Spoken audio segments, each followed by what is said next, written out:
Think about Germany for a second. What is the very first thing that pops into your head? Cars, beer, or maybe just an obsession with rules and endless paperwork. But if you look past the cliches and actually examine the economic map of Europe, something doesn't add up. This country was completely devastated less than a century ago, literally reduced to rubble and ash. Yet today, it stands as the undisputed financial engine of the entire continent. If Germany stops, Europe stops. So, how did they do it? How do you build a multi-trillion-dollar powerhouse while your people work fewer hours than almost any other developed nation, take 6 full weeks of vacation, and refuse to open a single shop on Sundays? It sounds like an absolute paradox. But today, we are cracking open the real secret sauce behind Germany's insane success story. And trust me, it is not what you think. If you look at France, everything is Paris. If you look at the UK, everything is London. If you want to make serious money or build an elite career in those countries, you are forced to pack your bags and move to the capital. But Germany plays a completely different game. They don't have one giant economic megacity. Instead, their wealth is violently decentralized. You fly over Berlin, and sure, it is the capital, but it is not where the financial muscle lives. You look at Frankfurt, it's the banking hub. Munich, tech and automotive. Stuttgart, more cars. Hamburg, a massive global trade port. This means a regular person doesn't have to suffocate in one overcrowded, overpriced capital city just to get a high-paying job. You can live in a gorgeous, quiet, historic town in the middle of nowhere and still work for a global market leader. This unique layout creates a hyper-stable middle class and completely shields the country from the single city housing collapses we see in the rest of the world. It is decentralization at its absolute peak. Now let's talk about the real engine underneath the hood. When people think of German business, they think of Volkswagen, BMW, or Siemens. Massive corporate towers, right? Wrong. The real secret weapon of Germany is something called the Mittelstand. These are thousands of small and medium-sized family-owned companies scattered across quiet rural towns. You have probably never heard their names, but they are what economists call hidden champions. We are talking about a family company in a random tiny village that makes 90% of the world's specific industrial screws, or a factory in the hills that creates the exact highly specialized glass tube needed for every chemical lab on the planet. They don't care about stock market hype, they don't care about crypto, and they don't care about short-term profits.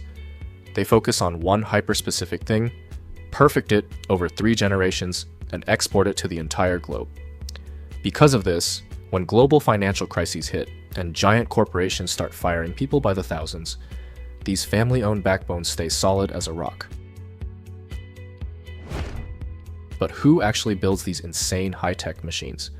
This is where the German system gets incredibly smart, and honestly, a bit brutal. In most Western countries, we tell young people, go to university, get a degree, or you are a failure. The result?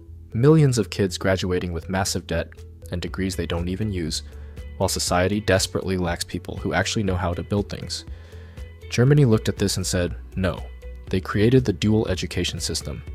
By the time kids are teenagers, they can choose a path where they spend 3 days a week working inside a real company, getting paid, and 2 days in a specialized vocational school. By the time they turn 20, they aren't just holding a useless piece of paper. They are world-class, highly skilled technicians operating million-dollar machinery.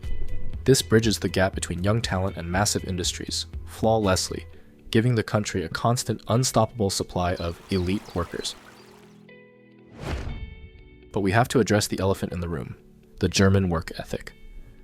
There is a massive global misconception that Germans are workaholics who pull 80-hour weeks. That couldn't be further from the truth. Statistically, Germans work some of the fewest hours in the developed world. So, how are they so rich? It is simple. When they are at work, they only work. There is an ironclad cultural wall between your professional life and your personal life. In a German office, you don't spend 30 minutes gossiping by the coffee machine or browsing social media on your phone. You sit down, you execute with absolute terrifying focus, and when the clock hits 5, you are done, you leave. Your boss cannot call you, your emails stay unread, and you go enjoy your life. It is an environment built on extreme efficiency, not extreme hours. Now, is everything perfect under these red-tiled roofs? Absolutely not. Germany's hyper-focus on stability and tradition has created a massive modern vulnerability. The country is famously allergic to digitization. While countries like Estonia moved everything to the cloud years ago, Germany is still trapped in a nightmare of physical paperwork, rubber stamps, and actual fax machines. Trying to register an apartment or open a business can feel like stepping back into 1995. On top of that, their world-famous infrastructure, like the legendary Deutsche Bahn train network, is suffering from decades of underinvestment, leading to constant delays that drive the local population completely crazy. But at the end of the day, Germany's success isn't built on flashiness or temporary tech hype. It is built on a relentless generational dedication to quality, structure, and human balance. They figured out how to build an economic superpower that actually lets its people go home early and enjoy the fruits of their labor.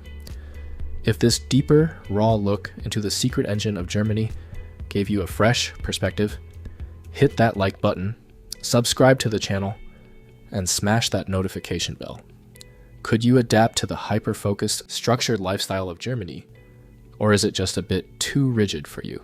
Let me know exactly what you think in the comments below, and I will see you in the next video.